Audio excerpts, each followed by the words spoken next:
Bonjour à toi, héros discret de l'éducation.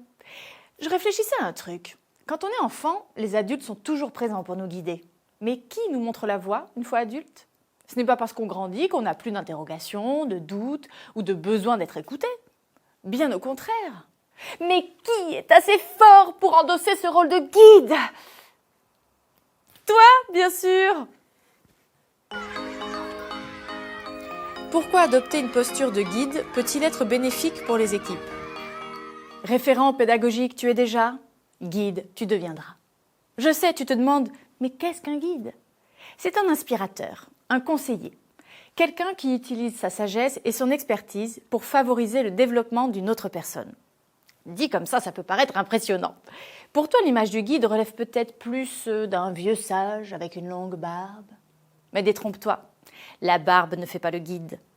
À partir du moment où tu as une expérience à partager et du recul sur ta pratique, tu peux devenir guide. Et au vu de ton parcours dans la petite enfance, je sais que c'est ton cas. Bon, tu ne le sais pas encore parce que c'est l'objet de cette vidéo, mais endosser ce rôle de guide peut considérablement influencer ton équipe. Partager ton expérience, tout ce que tu as appris, permet non seulement d'inspirer ton équipe, mais ça modifie aussi positivement leur cerveau. Comme tu leur partages des situations que tu as déjà vécues, des situations concrètes, tu actives chez eux leurs neurones miroirs, qui sont en charge entre autres de l'apprentissage par imitation. Leur cerveau enregistre ton expérience comme un comportement de référence qu'ils pourront reproduire face à une situation similaire.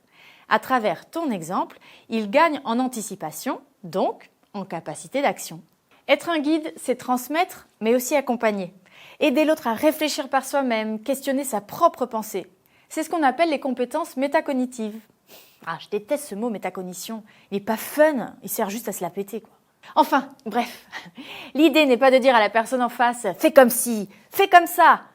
Non, ça c'est plus dictateur que guide. L'idée c'est épauler la personne dans sa réflexion, lui montrer d'autres voies possibles, l'aider à faire son autocritique. Si tu fais ça, tu vas favoriser sa plasticité cérébrale, c'est-à-dire tu vas encourager ton coéquipier à créer de nouvelles connexions neuronales. Tout simplement, être plus compétent.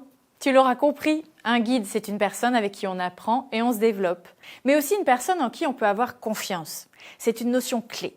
Si guider l'autre, tu veux, détenir la confiance de l'autre, tu dois. Alors, qu'est-ce que j'entends par confiance?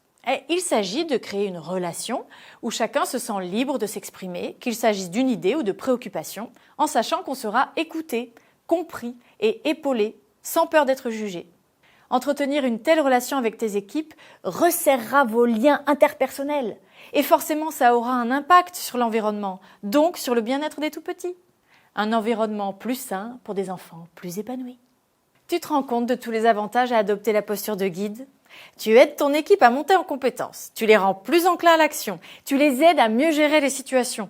Et grâce à cette relation de confiance, tu crées un environnement propice à l'apprentissage et à la croissance, améliorant au passage le bien-être des bouts de chou. Non mais je sais, c'est fou.